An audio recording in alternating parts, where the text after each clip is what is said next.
What's up, everybody? My name is Tucker. In today's video, we're taking a look at some trades from Bleacher Report to create the next NBA super teams. If you enjoy the video, leave a like rating on it. Check out my socials up there. Let's go ahead and get started. Okay, first up, as you can tell by the first picture here, is the Warriors getting Karl Anthony-Towns. So in this one, the Warriors get Towns in the 2025 second-round pick. The Timberwolves get Wiseman, Kuminga, Moody, Dort, and a 26 first from the Warriors, top 8 protected, and the Thunder are involved here. They get Wiggins, an unprotected 2022 pick from the Warriors, and a 2022 first lottery protected from Minnesota. So I don't think Karl Anthony-Towns is actually going to get traded within the next year unless they are like literally a 15-win team this year and he decides to ask out, because they've done everything they can to try and make sure Karl Anthony-Towns is happy, apart from actually winning basketball games. I think they're actually, like, sneaky good this year potentially. But if you just want to talk this one out, this is certainly a star trade that would work well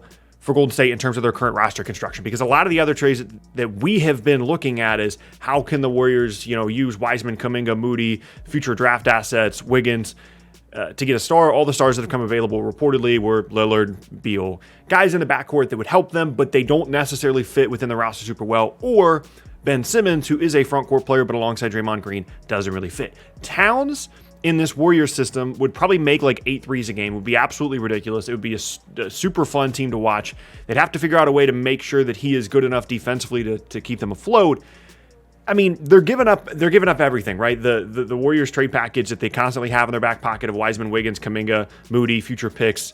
They're giving up all that stuff, but if you put together a team that includes Draymond, Steph, hopefully Klay's really healthy, and Karl Anthony-Towns, I'm not sure it really matters who the fifth guy is. You're going to be a pretty good basketball team. There would be question marks about whether they'd be able to defend on the wings, unless you're thinking that Andre Iguodala is going to go out there and suddenly start guarding everybody all over again. But obviously, it's an interesting deal for them to end up with Towns. Minnesota is obviously going to look for a ton of value in exchange for Towns. They're getting Wiseman, they're getting Kuminga, Moody, Dort, who's an interesting piece to throw in here, and a 26 first. My first reaction here is, one, I doubt Minnesota would trade Cat, but if they were, two, the bar for star trades, even though Karl Anthony-Towns doesn't have the kind of reputation that someone like James Harden does, the bar for star trades now includes multiple first-round picks. It doesn't, like, the actual players involved certainly matter, and you can basically count Kuminga and Moody as first-round picks in this if you want to, because they were recently selected, but it would be odd to see a player like Karl Anthony-Towns moved and Minnesota not get back multiple first-round picks. But it is interesting. Then you're looking at a very young team of Russell, who they would probably try and move at this point. Then you've got Edwards. You've got these other wings that they drafted, or that they've brought in this trade, that were just drafted. And then Wiseman, who just kind of slides into the 5 spot. I don't know if we know that Wiseman is good and is going to be a good player long-term in the NBA. Certainly a question mark there. Oklahoma City being involved here is interesting. They flip Dort. They get the big contract to Wiggins, but they just add to their stash of first-round picks. If I'm Oklahoma City, I'm not in a hurry to get rid of Dort, because I think he fits well with what they want to do, can be a good long-term two-way piece. And I don't think that retaining him would be incredibly expensive when his contract does run out. I like getting, obviously, multiple first-round picks here. And part of that is because you're taking on Wiggins' contract. The other part of that is because you're giving up Dort. I just don't know if Oklahoma City would want to be involved in this. And then, as I said, I'm not sure Cat's getting traded anytime within the next year, but it is interesting to think about what Cat would look like on that Warriors team, and them not trading for just another backcourt player. That would absolutely, by the way, create a super team for me, in my opinion, in the Warriors. Next up, it says the Hawks consolidate. Okay, it's one way to phrase this. The Hawks get OG Anunoby and Dillon Brooks. I haven't looked at these before this article, by the way. I just pulled the article up and decided to look at them. The Raptors get DeAndre Hunter, Onyeka Okongwu, Brandon Clark, and a 23 first. And the Grizzlies get Herter, Reddish, Boucher, and a 2025 first. Let's begin with Memphis here at the bottom, because I'm trying to understand what the point of them being in this is. We've talked about Memphis continually trying to take bigger swings, try to get higher upside players on this roster. They get rid of Brooks. They get rid of Brandon Clark. And then they're getting guys that they're just going to have to pay soon in Herter and Reddish. It is kind of that idea of kind of a longer term play for them. You're getting a future pick as well. I mean, it's pretty good value considering Clark really wasn't in the rotation in the postseason last year, and Brooks is obviously a good player, but you're getting younger and you're getting multiple pieces here. Interesting trade for Memphis. Memphis loves making trades, so I wouldn't be surprised to see them make this deal happen. The Raptors are getting rid of OG Anunoby. I'm going to be honest, I can't see a scenario in which that happens. I think they love OG. They've re-signed him recently. He's their type of guy that's going to continue to grow and develop as a wing. They're going to continue to make sure that he improves as a playmaker, as a shooter, as a scorer. He's obviously a very good defender. I know that you could make the case that maybe there's some redundancy between, him and Scotty Barnes, but Toronto wants to have as many big, versatile wings as they can. I just don't see them trading OG, even if they are getting back DeAndre Hunter, who's a good wing, Okungwo, who gives them some depth at the 5 spot once he does come back and is healthy, Brandon Clark, same thing, and they're getting the 23 first.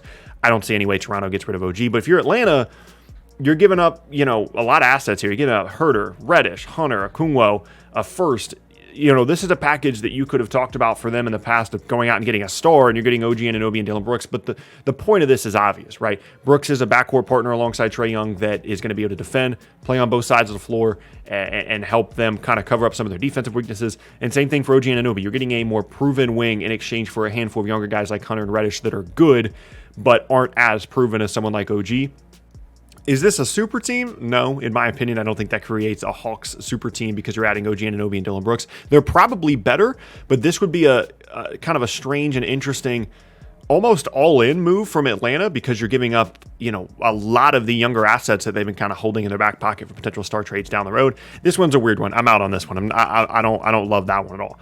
Next up is Klay Thompson getting traded here? The Mavericks make a splash, and it shows Klay Thompson. Okay. The Mavs are getting Klay, Terrence Ross, and Chuma Okeke. The Warriors are getting Tim Hardaway Jr., Gary Harris, Dwight Powell, and Jalen Brunson. I don't even know if I want to read the rest of this one. The Magic are getting Kevon Looney, Boban, Josh Green, a 2022 first via the Warriors. So just explain to me why the Warriors are trading Klay Thompson. Like what's the benefit to them of getting rid of a guy that's coming off of 2 serious leg injuries where his value is obviously lower now than it was 2 years ago? I don't see any scenario in which Klay Thompson gets moved from the Warriors unless it's like 2 years from now and he just never looks like the guy that he was pre-injury. I mean, I would 100% rather have Klay Thompson than, either Tim Hardaway or Gary Harris or Dwight Powell or Jalen Brunson. Not that any of those guys are bad players, but individually, I would rather have Klay Thompson. I know getting Terrence Ross, who can be a nice shooter for me as well, or I'm not getting Terrence Ross, the Mavs are, excuse me. I don't want that. I don't want any part of that. I want the Splash Brothers thing to continue. I honestly don't have a lot of doubts about Klay this year. I mean, I want to see it and I want to see him be healthy, but the player that he was before the injuries was not someone that was fully dependent on athleticism and speed and quickness. If he's still one of the best shooters in the league, he's going to be a lot of what he was before. He'll probably have some slippage defensively, but I don't want to give him up for Tim Hardaway and stuff like that. I understand how awesome and how fun it would be for Klay to be on that Mavericks team. That sounds super fun to me. There's no way the Warriors are trading Klay Thompson away. It's just not happening. The Magic being involved here is interesting. They're getting pretty significant value out of Gary Harris and Terrence Ross. They're obviously looking towards the future here. Boban and Kevon Looney aren't a huge part of that, but Josh Green in the future first is interesting value for them. The Klay thing I'm out on. I think we have one more here. We do. It said the Blazers finally diversified. Looks like a CJ McCollum trade here. Oh my gosh, this isn't even all going to fit on the screen. Can I get it to fit on the screen? Here we go.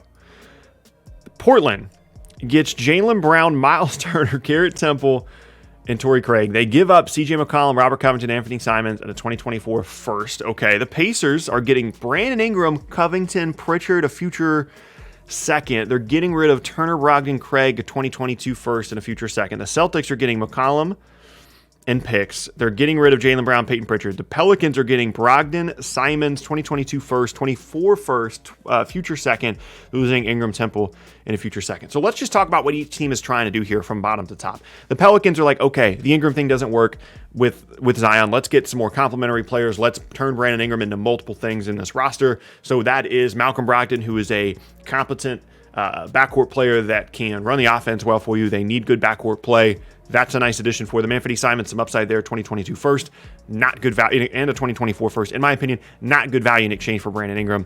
If you're trading Brandon Ingram away for a backcourt player, it needs to be a borderline star guy that is committed to being in New Orleans long term, which is why I don't really think the Brandon Ingram thing necessarily works in a trade, because I don't think that situation really exists. I don't like this at all for New Orleans. Boston gets McCollum in exchange for Jaylen Brown. Again, what's the upside to that? Unless you're just saying Brown and Tatum don't work together, we got to get rid of one of them. Let's go out and get a guard instead of having two wings trying to run the entire offense. I would just rather have the two in their, younger 20s wings that are borderline all-stars that are under contract for the next couple of seasons and like being in Boston. I just rather would keep those guys. No disrespect to CJ McCollum. I don't see this happening for Boston. Who's the super team that we're creating here, by the way, that the article references in the beginning? What's this? Is Portland? Is it Boston? What's the super team we're creating? I don't see that. For Indiana, they're jumping for joy. If Indiana was able to get Brandon Ingram out of Miles Turner, Malcolm Brogdon, Torrey Craig, and a future first, I'm sure they'd be 100% in. You're getting Robert Covington as well. So this team gets better this year. They kind of break up the logjam in the front court with Turner and Sabonis.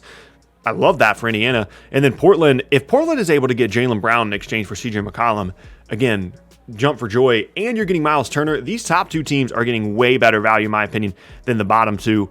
I don't see any way that either of these teams make this happen. The top two are all about it. I don't know who the super team is. Man, these trades ended up way weirder than I thought they would be. So let me know down in the comment section below what you guys think of these deals. Send some more trades my way as well. Go take a look and see. Maybe we'll make a video out of some of y'all's trades, just commenter edition of NBA Trade Machine. That would be fun. But hope you guys enjoyed the video. If you did, make sure you leave a like rating on it if you did enjoy it. Once again, my name is Tucker. Hope you guys have an awesome rest of your day, and I will see you all next time.